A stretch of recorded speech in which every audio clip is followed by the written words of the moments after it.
Good evening, Denise. There are a lot of volunteer fire departments in our area, 13 in Scott County alone. Today we spoke with the fire chief of the Buffalo Fire Department, who has spent more than 4 decades as a volunteer firefighter here and even lives right next door to the station. A new year at the Buffalo Fire Department means 43 years of volunteered service for Chief Terry Adams, 28 of those as chief. I'm third generation fireman on the Buffalo Fire Department. My son's fourth generation, my grandsons are fifth generation. But we've got 3 engines and a tanker. The new year also begins a new law in Iowa, one that allows volunteer firefighters like Chief Adams to claim an income tax credit of $50 for their efforts. For Buffalo's 308 calls in 2012, that comes out to be about 17 cents each, or equal to about 1/4 the cost of a helmet. Fortunately, the city covers gear, trucks, equipment, and training, but the same training as the bigger departments. If your house is on fire, it don't know that a volunteer department's coming or a paid department's coming. It's all the same. It takes the same equipment to put it out, it takes the same techniques to put it out. The paid firefighters get paid, the volunteer firefighters don't. However, Chief Adams says it's not about the money for these men in red. For a small town like Buffalo, the fire department is their biggest asset, from fires to floods, for free. I enjoy helping people, I guess is probably the biggest thing. And for the chief, that's enough. I would hope that it don't ever come to the point where we have to start paying people to become volunteers, because that's kind of the oxymoron, I guess. Angie Sharp, WQAD News 8. In the small town of Sanger, a big event has come to town. North American Wrestling debuted at the Sanger Youth Center, bringing with them some of the best local talents in Fresno County. Wrestling fans from all over came to check out wrestlers like the Punisher, Louis Tugman, and Sanger's own Red Rhino, who wrestled each other in a bull rope match.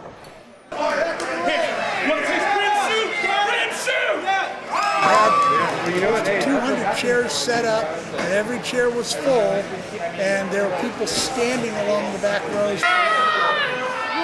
With over 20 years of success, North American Wrestling has become very fan-oriented and affordable compared to World Wrestling Entertainment. Fans also received autographs and took pictures with their favorite superstars.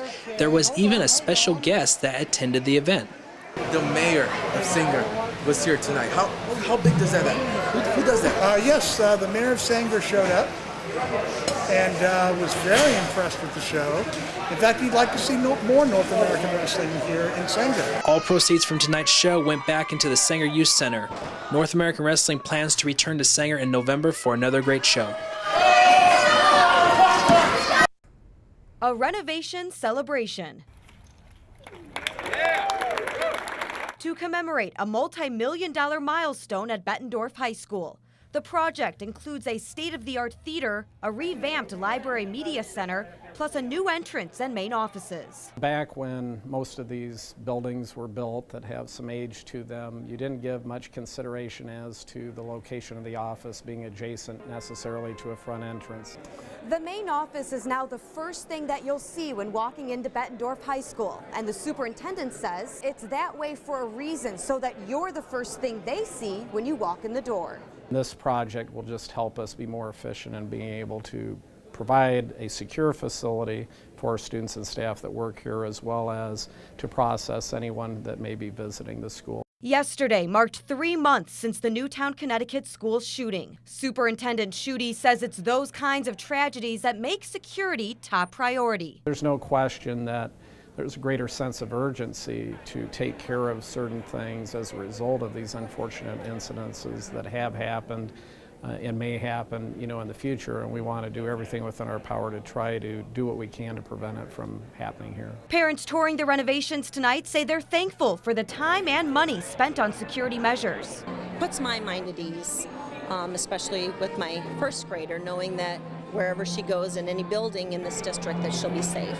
Sometimes it's a hassle when you have to go through the locked doors and whatever, but it's so important that the kids, they're inside, they're safe inside, and that you do have to go through these levels of security to get at them. Balancing safety and success in Bettendorf. Angie Sharp, WQAD News 8.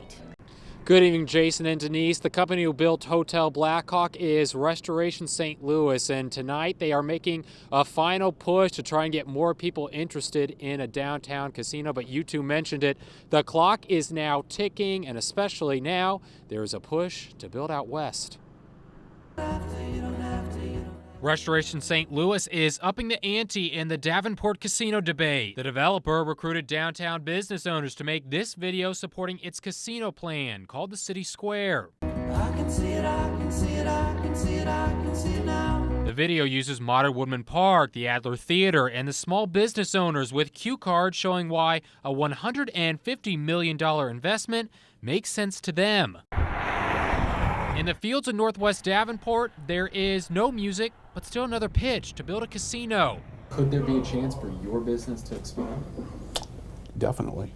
Ernie Epperson from Decker Truck Line says it could mean good things for the trucking business. Decker is located not far from the site of the proposed interstate plan by Ingenious Management, a casino built on 40 acres at the interchange of I-80 and 280. Anytime you get growth, whether it's population or infrastructure or industry, it's a plus for the trucking industry. Well, more hotels, more shopping. And more houses. Epperson's co-worker Darcy Yakich envisions this rural area of Davenport becoming more residential in the next 5 to 10 years, especially with the help of a casino. I live out here, which is off of 61 in a new addition, and it's developing quickly. Two visions for the future of gaming in Davenport, but this developer is not going down without a fight. All right, and speaking of them, Restoration St. Louis says that the city is moving too fast in a plan to build a casino anywhere. Now, nothing is official just quite yet, but the city is having a special city council meeting next week at 5:30 where they're supposed to get into negotiating plans with Ingenious Management. Reporting live in Davenport, Jonathan Katz, WQAD News 8. Just 2 weeks ago, 53rd Street looked like this. But on Thursday, it looked like this. We had a slowdown for about the last 2 months with all the construction. Mimsy family owner George Elliott says the recent lane closures affected his business. Wednesday, crews worked on just the left-hand turn lane of 53rd Street heading east, giving drivers easy access to his store. The seasonal traffic is starting to come back. We're starting to notice an increased pickup of business. They should get that done certainly before Thanksgiving. IDOT engineer Mark Brandel has an update on several QC road projects. 53rd Street will be completely done by Tuesday, while the painting of the I-74 bridge still behind. The contractor was supposed to finish by the end of the year any later, and the company faces fines up to $1,500 a day. Meanwhile, a summer-long project on I-280 is slowly coming to a close. New lanes are opening up, but don't expect the cones to be completely gone by Thanksgiving.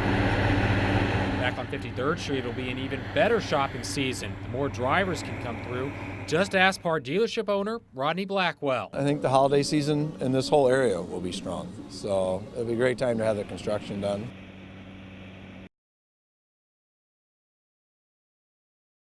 Rebecca, they opened their doors at 8 o'clock this morning and were busy all the way to 5 o'clock tonight. And although the day was hectic, this is the day volunteers look forward to. Line after line, Toys for Tots were filled with people all day long, but volunteers didn't mind.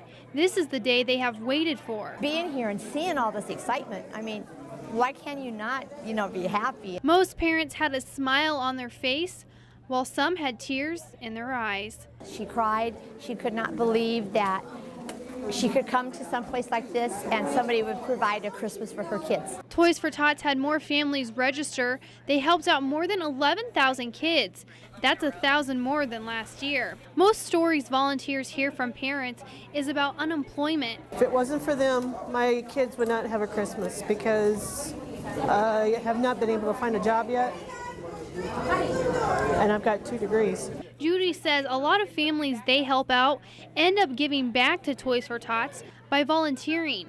Courtney Foster is one of them. Her mother used Toys for Tots, and Courtney, a single mother, used it when her oldest son was born. I think Toys for Tots is a wonderful organization. I asked for my own family to make sure that I was able to volunteer this year because it touches my heart in so many ways. Her 7-year-old son, who was bummed that he couldn't be there today, usually goes with his mom to volunteer. He definitely has, over the past 2 years, gotten a touch of what the true Christmas spirit is about. And while Toys for Tots saw more families this year, their goal was met. Every registered kid was able to receive gifts, and they couldn't be any more thankful. The people that donate their money, their time, the gifts, they are amazing and angels all in themselves. Tomorrow will be the last day for parents to pick up toys. Their hours will be 8 a.m. to 5 p.m. at the old Honda Zimmerman building in Rock Island. Rebecca?